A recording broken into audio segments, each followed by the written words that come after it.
All right. Good afternoon, everybody. My name is Courtney Jones. I'm with the Greater Alabama chapter of ICEA, and I'm on the board here. I'm going to use this as just a quick. I know we've got some Greater Alabama members in attendance here. I'm going to use this just to quickly catch up on chapter business, and then turn it over to our guest speaker. So, if you will, if you're not in the Greater Alabama chapter, just bear with us for the next couple of minutes. Great Alabama chapter, we just wrapped up CCEA and PCA training. Big thanks to Teresa Brown from our board for conducting that for us. Multi-week training session that we hold every year, and that went really well this year. About a few weeks ago, we're proud to announce that we awarded an ICEA scholarship to Mylan Mera. She's a junior at University of Alabama Huntsville. And she is actually, we did a college outreach event outreach event to University of Alabama Huntsville a few weeks ago. She was one of the attendees, was very interested in the cost analysis, cost estimation profession. One thing she told us, she said when she went told her friend she was going for a mathematics degree, they all laughed at her and said, "Oh, well, you're just going to be a math teacher." And so she was trying to find careers that involved math other than teaching, and so she was very thankful for our outreach event.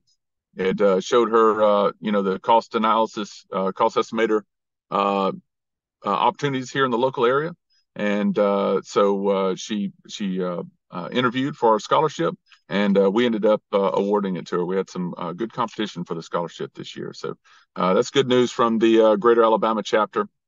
And we're going to enter the summer season. We're going to slow down on some of our chapter events, but we'll be in touch with you if you are in the chapter. Today, I'm really thankful for Megan for helping us put this together. This is a topic that I've really been looking forward to hearing about, and it makes it even better that I have a working relationship with one of the presenters. Today, I'd like to welcome you, Brian Flynn, Peter Braxton, and Bob Nearing. They're from Technomics. So I started working with Brian Flynn several years ago, probably about 2017, 2018 timeframe. And I remember the first time, my office in the resource manager department of the Marine Corps, we would come across some technically challenging questions that we needed some in-depth analysis for. We needed to bring on some help. And so I remember the first time we brought in Brian Flynn. It's like the saloon doors parting, and Brian Flynn swaggers in. Every time that happened, you knew it was big brain time. And so I really enjoyed working with Brian with the helping solve the Marine Corps problems. He's a regular presenter of not just ICEA, but of MORS, the Military Operations Research Society. Extremely involved in the community, and a huge source of information, motivation, and I really appreciate his role in ICEA and MORS as well. With him, Mr. Peter Braxton and Mr. Bob Nearing. Peter, all three of these guys have covered themselves in glory in ICEA. Bob Nearing, he's won cost estimator analysis of the year. Peter and Bob, they've put out papers, won best paper awards, both of them. And in addition to practitioners, they're also teachers in the ICEA world. Today they're going to give us their presentation from last year, Innovative Risk-Driven Contract Pricing Strategy. At this time, thank you again, Brian, Peter, and Bob for providing this for us. And at this time, I'll turn it over to you. On behalf of Bob and Peter, Courtney, and Megan, I would like to thank you for your logistical support and for giving us the opportunity to present to you all this afternoon. Experience, that most brutal of teachers, but you learn. My God, do you learn. C.S. Lewis's observation resonates strongly with Bob, Peter, and I. Based on our collective experience in government and industry with pricing scores of acquisition programs, the good, the bad, and the ugly, across multiple warfighting domains, sea, air, ground, undersea, and space, we'd like to share our insights today on how to develop and implement improved contract pricing strategy that laser focuses on risk to produce better outcomes. In warfighter fashion, we'll address the ends, ways, and means of our risk analysis paradigm to include, as you see here, an operational construct for risk management with benchmark data presented in the paper that you can apply to your programs, projects, contracts, and CLINs back in your PUCAs. Yeah, that real data, real world data, the benchmarks, our way of saying thank you for taking time out from your busy schedules this afternoon to be with us. As Rick Collins, Technomics' technical director, frequently reminds us, quoting the legendary boxer Mike Tyson, everybody's got a plan until they get punched in the mouth.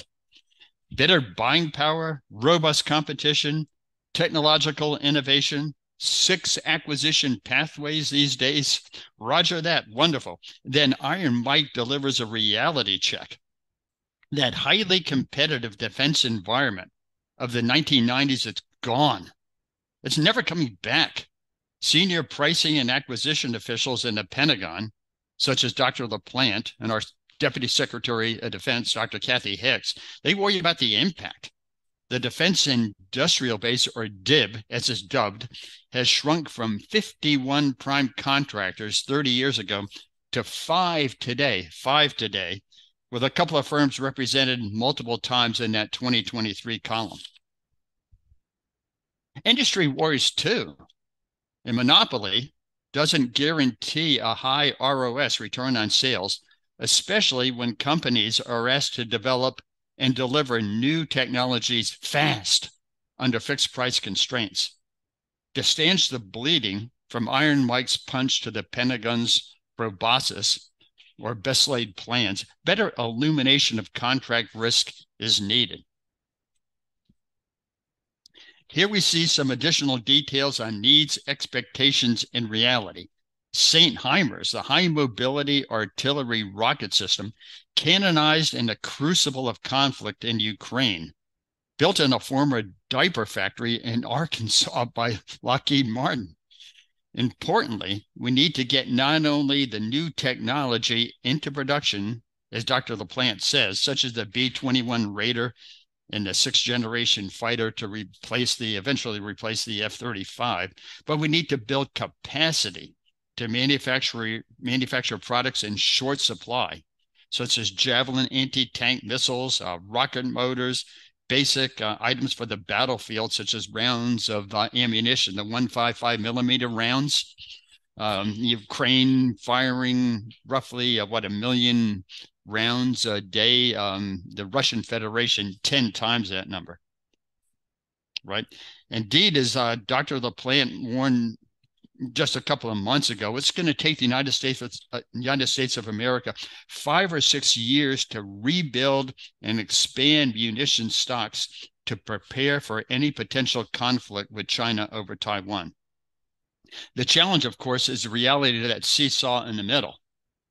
You have the less here that you see here on the left induces negative consequences on the right, with cost and schedule growth common across all platform types and all the services. Importantly, some industry executives have recently opined that the Pentagon's contract pricing strategy and incentives are off target to meet emergent needs. That's where work on contract risk comes into play. Let's take a closer look at the motivations of government and industry as posed by our polymath Peter, who's worked both sides of the aisle in his distinguished career. As stewards of the taxpayer's treasure, the Pentagon demands and deserves strong bang for the buck. Industry demands and deserves a good return on investment. Neither party disagrees with the other's focus. But too often, that initial target cost up here in the negotiation phase, it's set there with an underappreciation of risk by both parties. The result is cost growth in the execution phase, with hits on affordability and profit, a lose-lose outcome. The risk framework seeks to illuminate risk up front to better align motivations and ensure mutual understanding of the challenges, thereby increasing the odds of a win-win downrange, the achievement of value of money for government, and a healthy return on sales for industry. With this backdrop in place, let's delve into the details of the model. Our scoring framework assesses numerically 6 elements of risks for each contract or CLIN. First, are the requirements rock solid or soft? Do we understand the problem and the solution? Are the requirements big R, that is validated by a recognized decision authority, such as a JROC, Joint Requirements Oversight Council, or the service counterparts as the MROC, Marine Requirements Operation Council?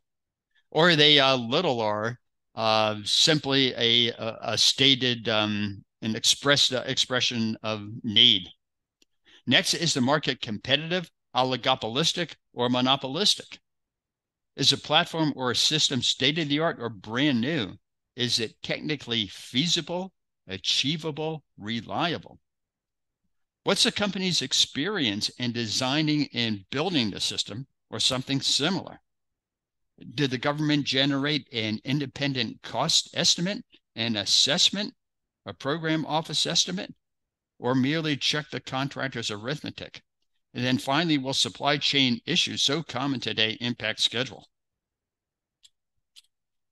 The first step in building the model is to determine the importance of each of these 6 elements of risk in influencing contract outcomes, with risk sub 1 denoting requirements. And you see here, risk sub 1 denoting requirements, risk sub 2, market structure, and so on.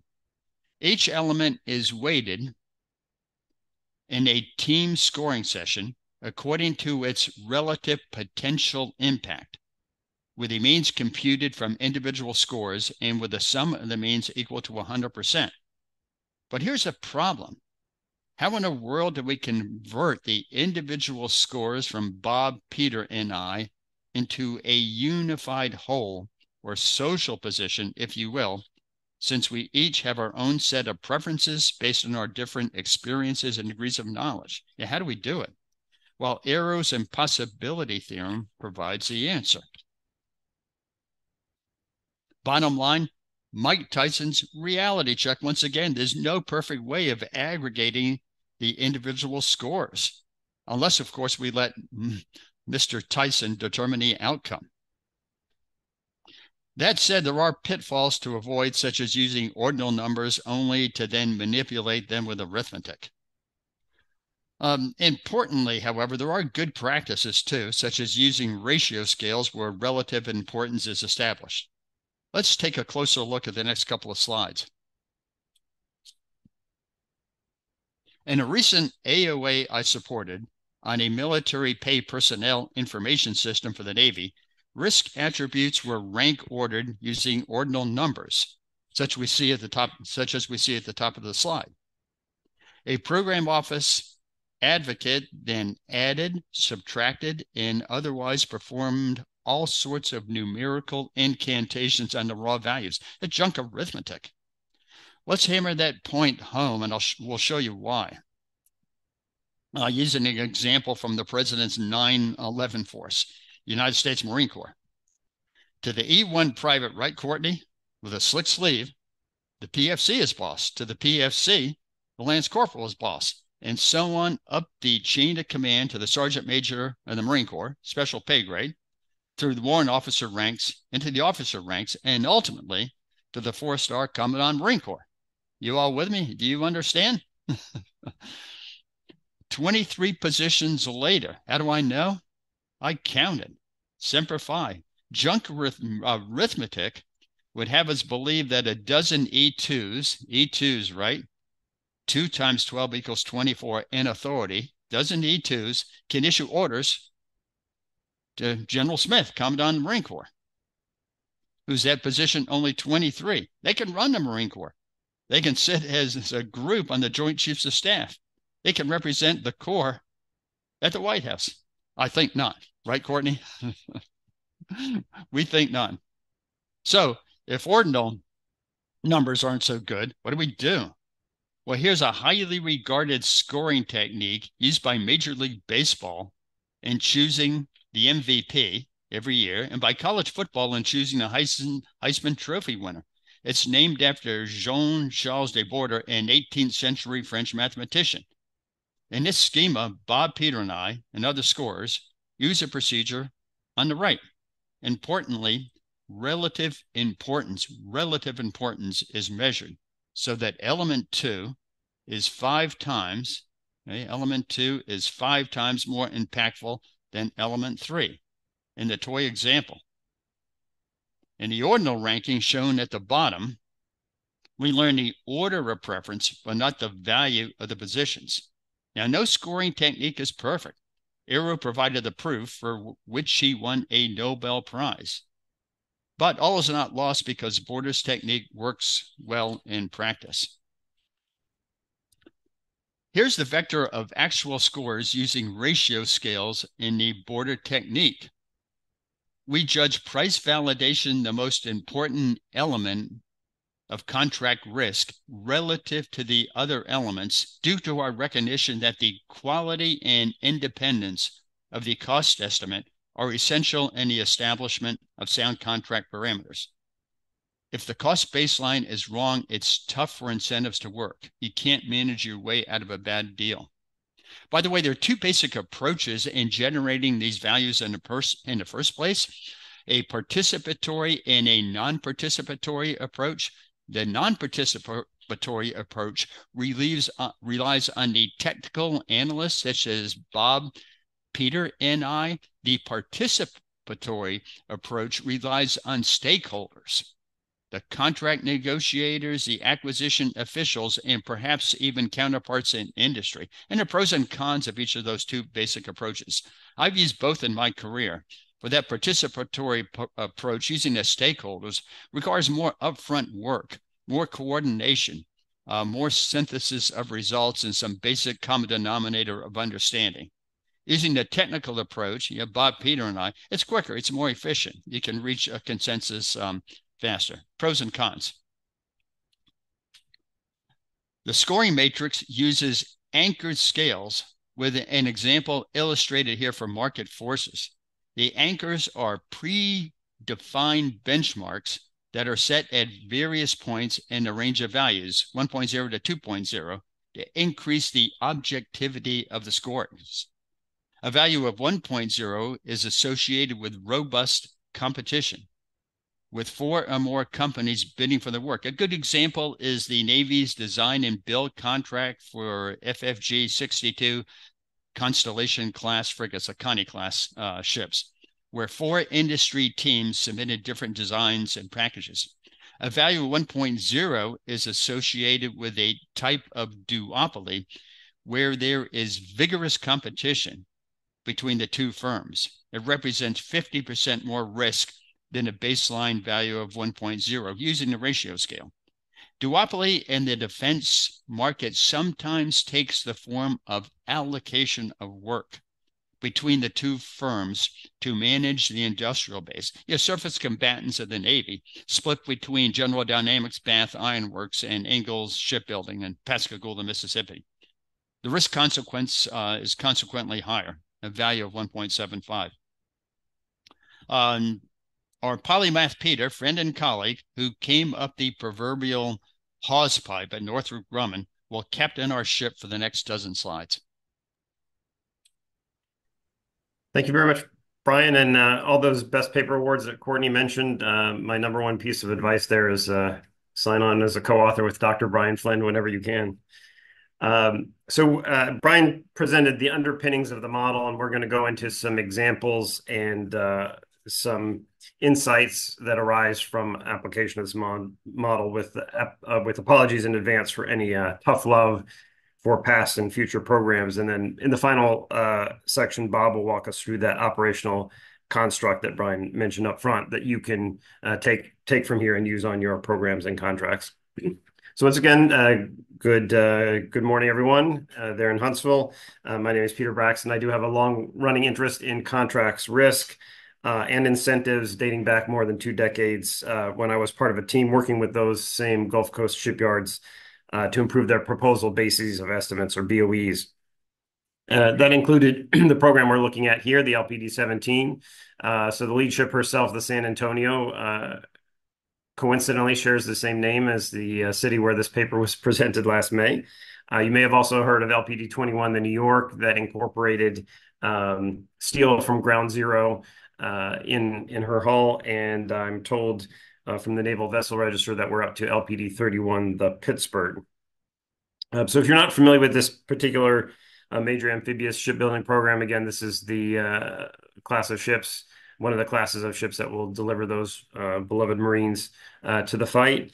There's an excellent retrospective that Dr. Zenan Lowe of the OSD Cape and then the Institute for Defense Analyses gave several years ago at a Dodcast, where she memorably coined the term lessons to be learned. So that's a great retrospective to check out if you'd like more information. So as you can see in the contract list down the left there, we had a conversion of that detailed design and construction contract from cost plus award fee to cost plus incentive fee, as the emphasis shifted from schedule to cost. And I helped conduct a little bit later on the internal independent review at what was then Northrop Grumman Ship Systems, when several of those hulls were punitively converted to fixed price incentive by the Navy. And this inspired making this program the poster child for goodwill risk in CBOC Module 14, those of you who just finished studying for the exam. And building an S-curve using SAR benchmarks in the original program budget that you see there in the green as a median, we can see that the original target price of $640 million in the black was at about the 20th percentile, or only a 1 in 5 chance of program success. And when the final cost came in the neighborhood of $2 billion, more than double the original budget, it became clear that the original assumptions were fatally flawed, which Dr. Lowe details in her post-mortem. In an ICEA best paper from Brian's NATO colleague, Bohdan Kolezhny, an ex-post data mining machine learning model produced an eerily accurate number shown there in the upper right. That's the golden triangle. On the next slide, we'll see an example for that lead ship of how the 6 categories are scored for risk for a particular contract, and then how those scores are conflated using the board account technique that Brian described. So you will see the 6 weights there in the light blue. You'll see the 6 scores in white, ranging from relatively low risk for stability of requirements to middling risk for market forces, with Avondale and Ingalls as 2 competing bidders at the time, and then to extremely high risk with price validation, where NAVSEA bought into the shipyard's outlandish assumption that the lead ship would be at a unit 4 on the learning curve. If you want to find mental math trick, you can apply the weighted average simply by looking at deviations from the modal score, which in this case is 1.75. I'll leave it as an exercise, or you can take my word for it. The weighted total here, rounded to 1.7 on the slide, is actually a 1.7125. You can certainly verify that with a simple spreadsheet or even a cell phone calculator. So in the next slide, we will see a summary of all the programs that were scored. So the scoring and weighted average calculation is shown here. Multiple programs and multiple contracts from each program. And these numbers bring us back to the recurring theme that market forces is an area of significant risk. So the other 5 categories all average out in about the 1.4 to 1.5 range, whereas market forces is there in the red at about 1.7. And it underscores that concern expressed by the USD A&S, among others. The coefficients of variations, or CVs, are something we always like to look at, and they're quite consistent and indicate a healthy distribution of scores across the 40 or so data points. And we do want to emphasize here, we're looking at shipbuilding programs, Navy programs primarily, but this is a general methodology that could work for any contracts, certainly in the DoD space, but in the federal space in general. So on the next slide, we'll shift to a second example. This is the next-gen aircraft carrier, known originally as CVN-21, then CVN-X, and finally CVN-78 class, the lead ship herself, USS Gerald R. Ford, or if you prefer, the Leslie Lynch King Jr. And very recently, the strike group led by the Ford was deployed to the Med in the midst of the escalating Middle East crisis. This table illustrates risk scoring for no fewer than 8 contracts across the first 2 ships of the class. The first contract you see there, the so-called construction preparation, was a sanctioned evasion of the full funding rule, given the massive cost and schedule required for any carrier, never mind a first-in-class. It's important to observe where scores are similar or different across these 8 contracts. The 2 SDD contracts, system development and demonstration, for those critical subsystems, the emails and the advanced arresting gear. These relate to launching and recovering aircraft, which you can imagine are 2 pretty vital functions for an aircraft carrier. Those are highlighted there in light gray in the second and third rows and show very high risk scores. You can also look at the market forces column again, pegged at 2.0, our max score, as both the prime Newport News Shipbuilding and the sub for those 2 critical subsystems, the General Atomics, were sole source. In the fine print to the left, you can observe sort of the textbook progression of cost plus to fixed price, and we might ask, how's that working out? So we'll see that on the next slide. These cost plus contracts certainly were appropriate early on for such new next generation efforts, but they were ultimately ineffective in curtailing cost growth and schedule delays, and technical problems persist to this day. GAO's statement that the lead ship was delivered incomplete is an example of the phenomenon noted by former Huntsville resident, Dr. Christian Smart, that cost and schedule growth are often worse than the factors reflect in cases where less scope is ultimately delivered than originally planned. There was an arguably ineffectual and premature transition to FPIF, certainly not unique to this program. But if you look at the follow ship, the Kennedy CVN-79, whose namesake, the CVN-67, has since been decommissioned and is now part of the Ghost Fleet in Philly. And even a congressional cost cap here was not sufficient to contain cost growth. It's still on my Goodreads want to read list, but Brian heavily recommends, and I trust him, the book Heavy Metal: The Hard Days and Nights of the Shipyard Workers Who Build America's Supercarriers, if you'd like to learn more about that program. On the next slide, we're going to pause briefly for a little bit of a aside, and I myself am not a PhD economist, but fortunately Brian is, so he can jump in if I fail to convey this particular challenge clearly.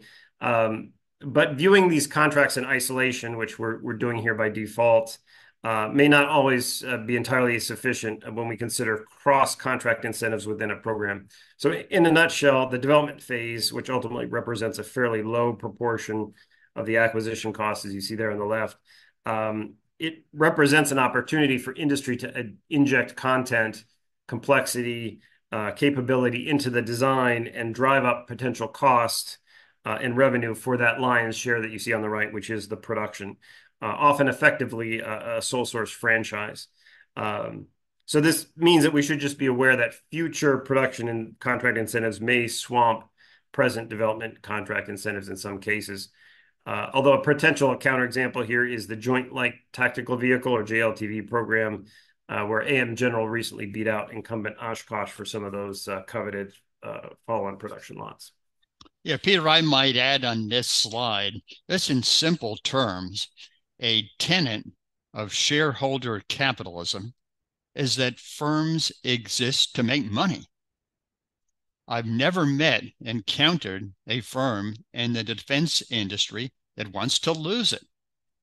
Executive compensation, worker compensation depends on profit, and hence the incentives that Peter talked about. And I've seen program after program, really early on, even in the AOAs, where for the major acquisition programs, we're developing a capability development document, and you have a resource estimation section of that CDD. You get some initial unit cost estimates. You see them grow over time. You see that complexity added over time because of the incentives that you see here. Again, that desire to make a good return on sales profit. Over. Thank you, Brian. So on slide 20, we will see the first of about 5 insights we'll talk through quickly here that resulted from the application of this model across those 40 or so data points. So the first insight we'd like to share is that there's no silver bullet. A frequently asked question we get all the time is, what's the best contract type? Well, the immediate answer is it depends, or as I prefer, Ecclesiastes, there's a time and a place for every contract type under heaven. But even when those contract types are appropriately chosen, other program risk factors may dictate the outcome. Listed here, you see 3 different programs with a very similar textbook progression of contract types, but 3 very different outcomes. We've already talked about LPD 17 with its egregious cost growth.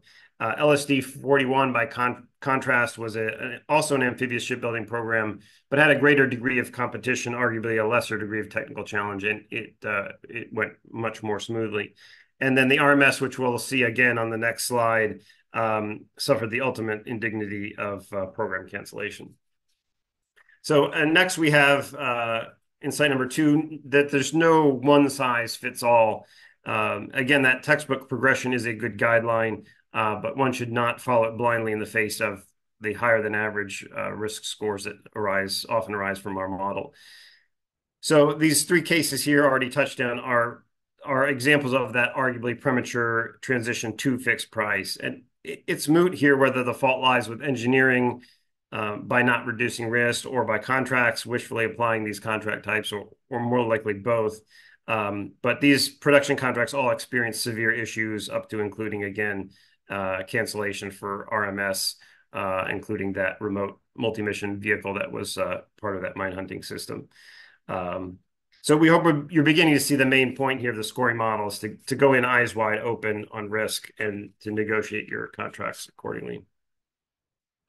On the next slide, we'll come to insight number 3, which is that we should apply appropriate and not default parameters when we're setting up, in particular, the incentive type contracts. So we don't have time to go into the details of these graphs, but if you have seen CBOC Module 14, they're there. We also have a tool called the Contract Incentive Impact Tool that we're happy to share out, just a low-impact Excel tool that will help you look at your contract geometry and better understand what's going on with things like share lines and ceiling prices. And that's the foundation of our risk-adjusted contract price methodology, or ICPM, which was born on that CVN 78 program, and is a subject of many other DODCAS and ICF papers. So this one here, we have my favorite metaphor, which is the runaway truck. If any of you have been on the interstates, I-81, I think, runs down that way from down the spine of Appalachia. There's some runaway truck ramps that are designed to help safely stop exactly that, a runaway truck. So imagine, if you will, a runaway truck barreling down this steep return on sales curve there in the green, from the favorable or underrun outcomes to the left to the unfavorable or overrun outcomes to the right. This is an FPI example, and the parameters are shown there in the box. So the first warning sign comes here as the estimate of complete passes target costs, forecasting an ROS of less than the target of 10.7%. The truck starts applying its brakes, losing speed, and, by the way, profit at 20 cents on the dollar of overrun. It's trying to stop short of the corporate hurdle rate of 7% ROS, you see there in the purple dash line. And that occurs at an overrun of only about 16%, or 116 million in this case. But that truck is too heavy and moving too fast. The driver steers off the motorway and onto the runaway truck ramp, which continues to slow the truck until the point of total assumption, or PTA. In this case, that occurs at a 35% overrun. And profit has already eroded to 5 million, or an ROS of only 3.6%. The truck has slowed significantly, but is still in danger of crashing. The ground crew deploys caltrops or tire spikes to shred the tires of the truck, and the truck lurches forward, now losing dollar for dollar profit. It rumbles to a stop just short of the wall, the point at which profit disappears, a final cost of $140 million, or a 40% overrun. Now let's look at what might happen, as dire as that sounded, with default parameters. So in this case, only a 10% profit, target profit, 120% ceiling price, and 50-50 over target share line, which by the way are very close to or typical of defaults recommended by the likes of defense pricing and contracting, DPC. But what this does in the truck metaphor is it makes the truck heavier and faster, the hill steeper and shorter, and the brakes less effective, certainly a recipe for disaster. So now, barreling down that overrun hill, the truck is losing 50 cents on the dollar of profit. It blows through the hurdle rate at less than a 5% overrun. There's no time to deploy safeguards. The driver desperately tries to apply the brakes, but they barely have any effect.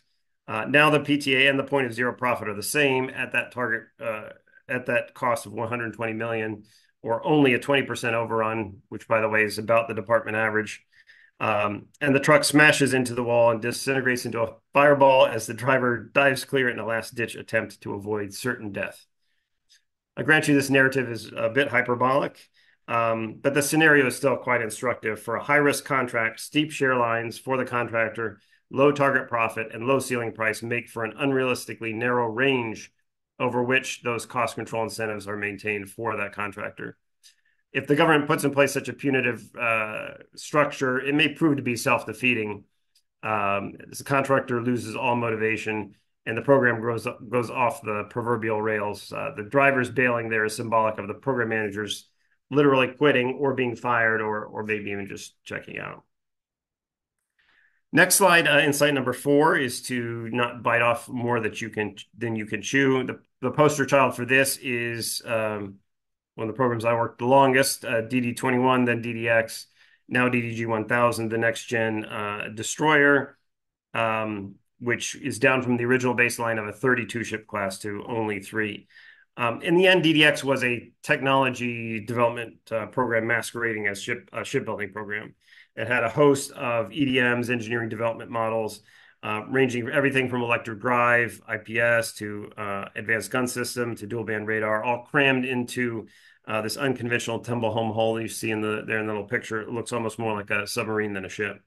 And so the point here is no choice of contract type could have fixed this kind of a situation.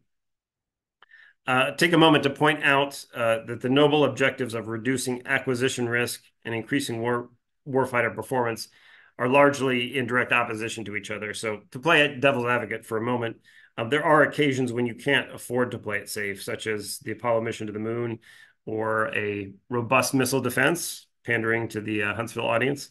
So it's okay to take calculated risks. Again, just pick your spots. And finally, price validation. So again, this is our most heavily weighted risk score. This is crucially important. The graphic here comes courtesy of Dr. Flynn himself, that he included in the ICA, or Independent Cost Assessment Handbook, written for the Department of Navy back at NCCA. So here, price validation includes such important considerations as having an independent estimate, following these GAO best practices that you learned about back in CBOC Module 1.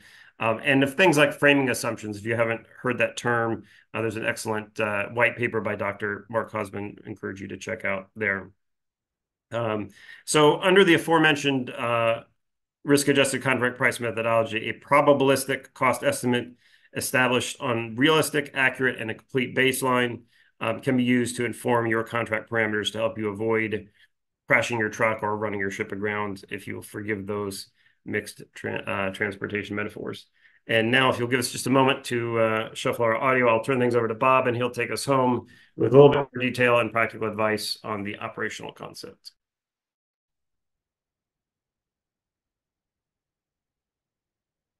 All right, thanks, Peter. So Brian and Peter done a good job introducing the model. I'm going to take a minute and first describe how you would actually use the model, and then finally some of the actionable intelligence you can gain from it.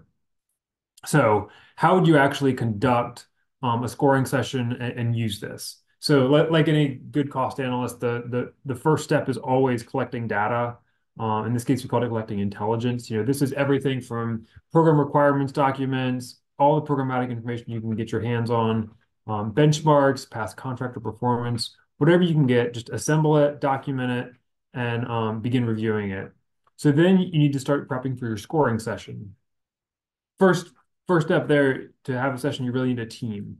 Here, you need systems engineers, obviously cost analysts, and I would highly recommend you have at least somebody from contracts present, if not participating. I think it's important that they hear the discussions and understand the risk coming out of it, same as anybody else.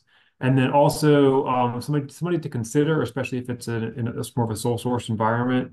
Consider having somebody from the contractors representing the contractor there. I think they have a lot of insights that you could all gain from. So once you have that team, you can start reviewing the information, discussing risk scores, and moving forward. So once you have your team together, first things first, you need to establish the weights of each risk element. Brian introduced the 6 risk elements. And we have some recommended weights that we came up with, but we know, just like Peter said, there's no one size fits all. Your contractor, your team might feel differently, so highly encourage you to come up with the weights for those. On the next slide, I'll show our the ones we came up with, but again, it's scores out of 100. The total must equal to 100, so they're basically percentages, if you will, and have each person independently come up with the weights for each and average them. I think this is a good time to take the standard deviation in CV. If the CV is very high, this is a good time to just pause and have a discussion about that. The ultimate goal of this scoring session is not to get risk scores and move on with your life. It's to gain a shared understanding of the risks. Therefore, stopping and discussing things, maybe even rescoring, even if the scores don't change, at a minimum, you have a better understanding of the potential risks and a better understanding of each party involved and where they come from.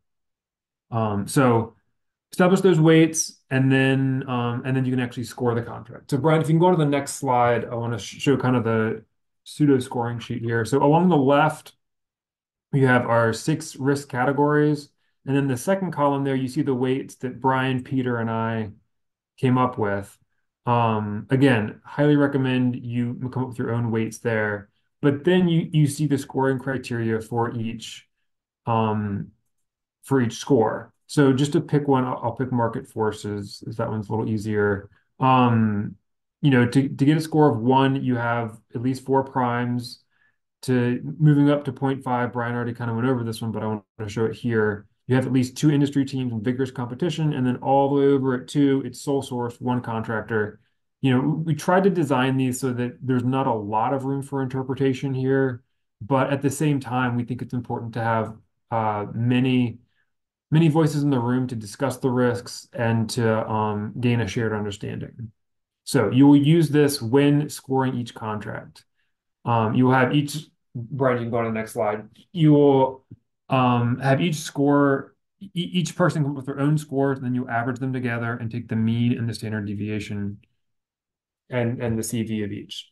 So this is kind of what you end up with here. Along the top, we have our 6 risk categories, and our weights is kind of that bold number, those bold percentages above the line. And then right below that, we have our mean risk scores. Over on the right, you see the aggregate score of 1.70. In order to get that, we take the weighting times the mean scores and add them together. So it's kind of the sum product of those 2 lines. So in other words, it would be 0.15 times 1.5 plus 0.1 times 2 so on and so forth, all the way across. It's really the sum product of those two. But also want to introduce this concept of these impact factors, which is a few lines down. Here, you see the aggregate score is the same, but instead of taking the sum product of those two rows, we're just multiplying the two together. So you see the 0.23 there, it's the impact factor for stability of requirements. That is simply 0.15 times 1.5, where the 0.2 next to it is 0.1 times 2 for market forces. Here, what this allows you to do, again, we're not just trying to get a risk score and move on.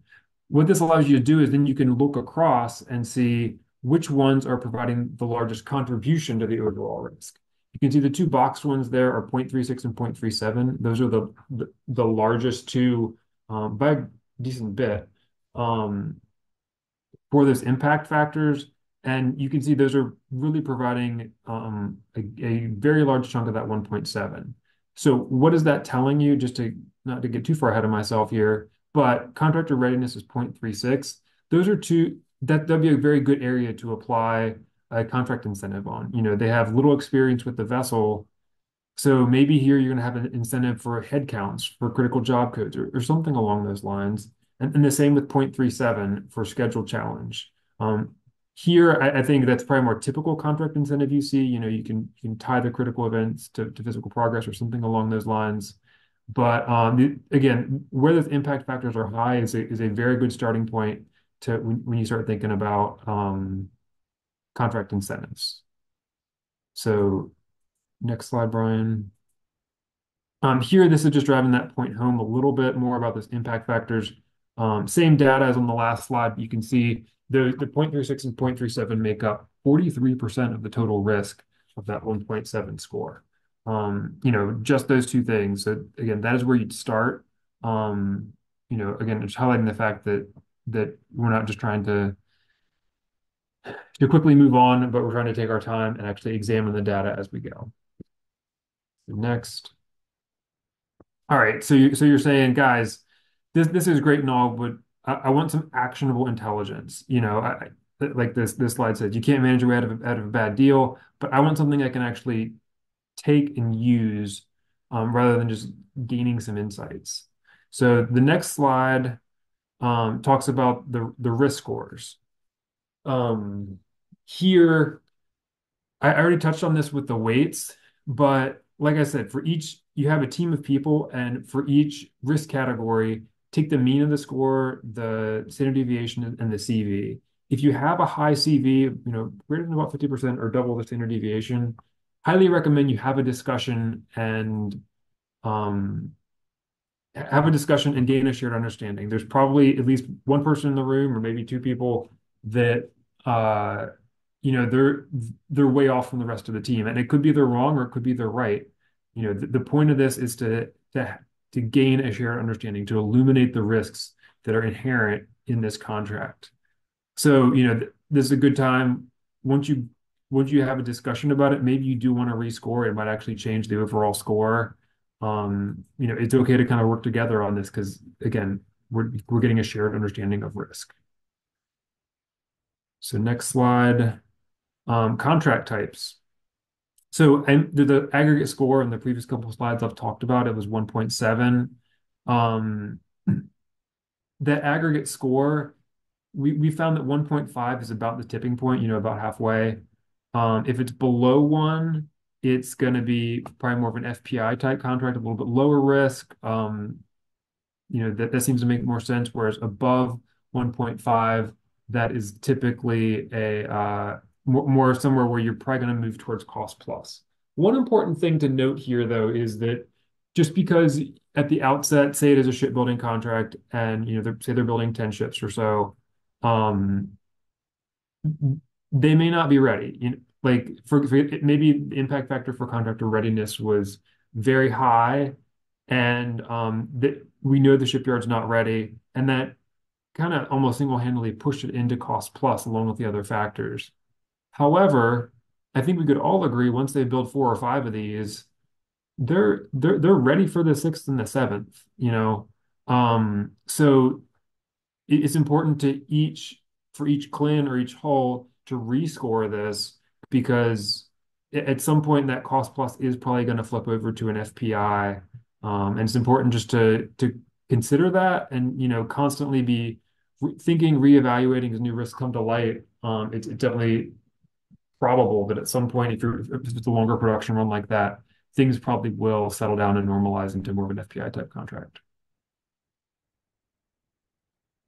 So incentives, again, I already touched on this just a little bit, but look at those impact factors in the CVs to see, what should you incentivize? For example, market forces, I've talked about that one a little bit. Let's say it really is a sole source contract. So we really have, one shipyard, let's say, building it.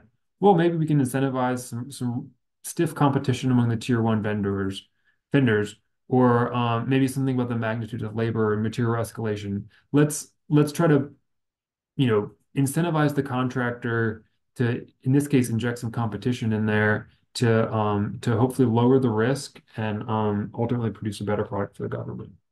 On this slide, you notice there's only 5 boxes here where there's 6 risk scores. Just point out that requirements is usually not on the contractor, that's more on the government.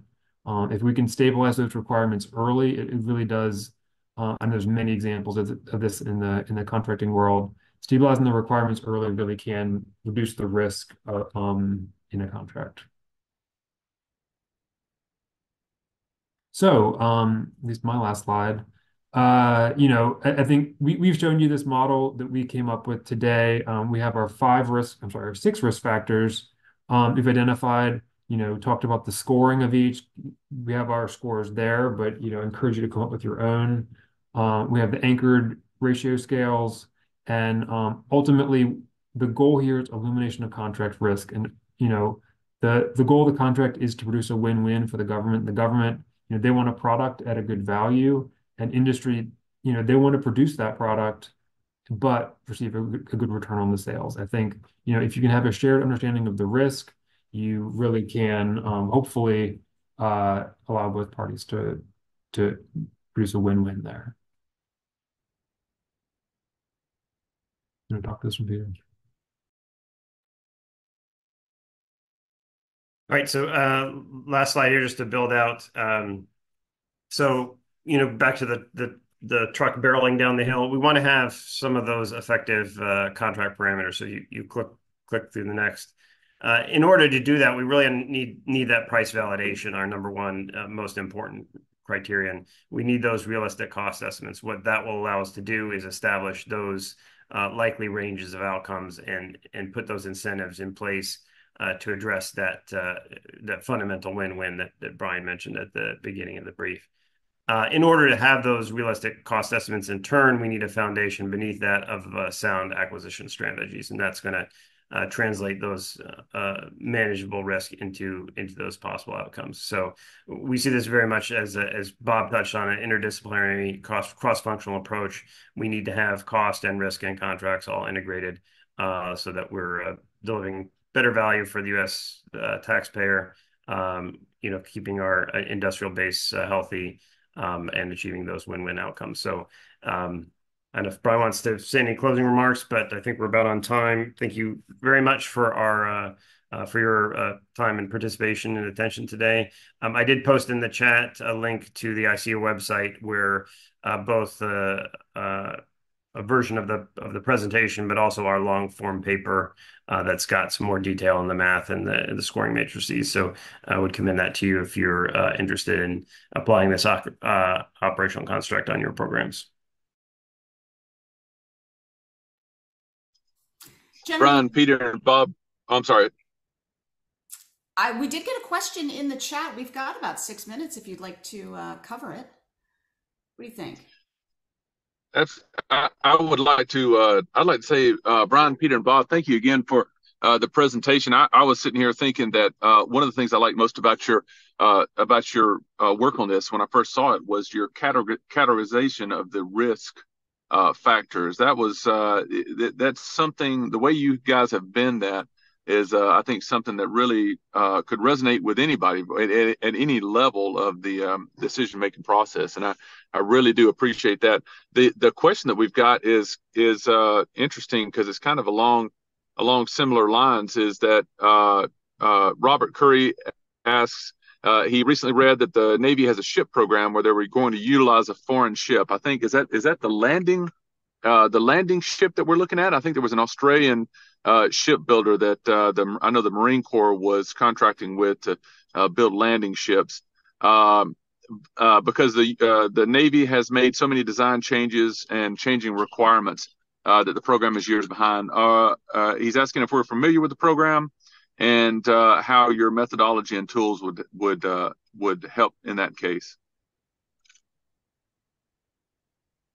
Boy, Peter, Bob, Rob, is that perchance the ship the commandant wants, the light amphibious warship? I don't know the ship that you might be referring to. Really interesting. When I visited Japan a couple of months ago, I saw in the harbor several Japanese vessels that the hulls were constructed in Japan. They were outfitted with the Aegis weapon system. I'd be really interested to know the comparative costs of ship construction, the major ship work breakdown structure elements, hull and machinery, and so on, in Japan versus what we experience building those surface combatants at Bath Iron Works and Huntington Ingalls and Pascagoula. Really interesting. Yeah. Hi, Brian. Go ahead. Yeah. Hi, Brian. This is Rob. Yeah. I thought it was an Italian ship. Oh, okay. The Italians and the Spanish built something called FREM, Fregate Multimissione, in Italian.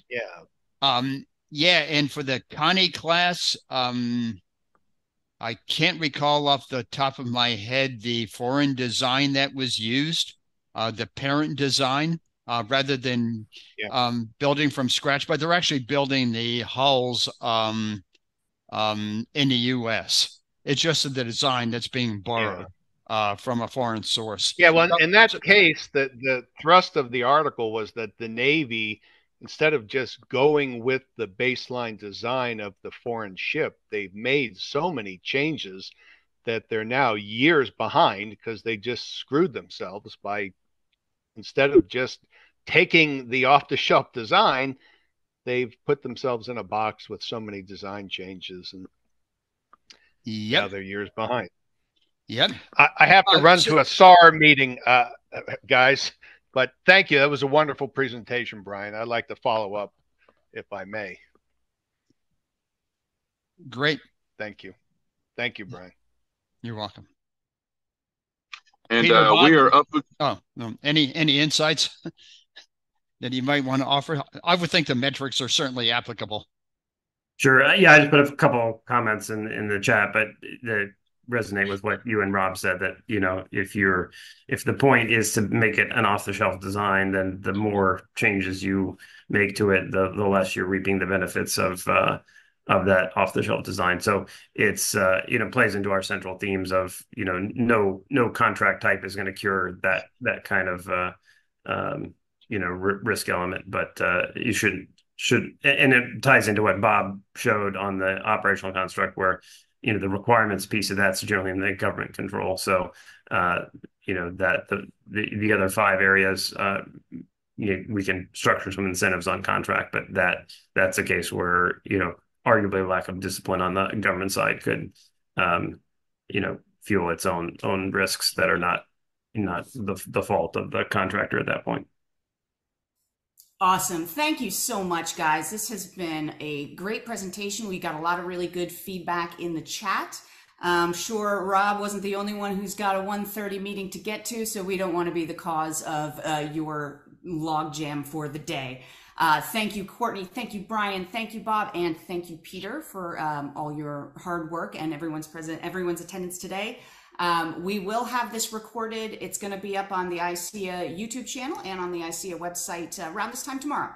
So if you or any of your friends have missed it, or you want to watch it again, come on over. Any last words from the group? Megan, thank you again for hosting us. We certainly appreciate it. Happy to do it. I hope everybody who's traveling to Minneapolis has a safe and easy trip, and we look forward to seeing all of you. Thanks, guys, and have a good rest of your afternoon. Take care. See y'all there. Thank you all. Thank you. Bye.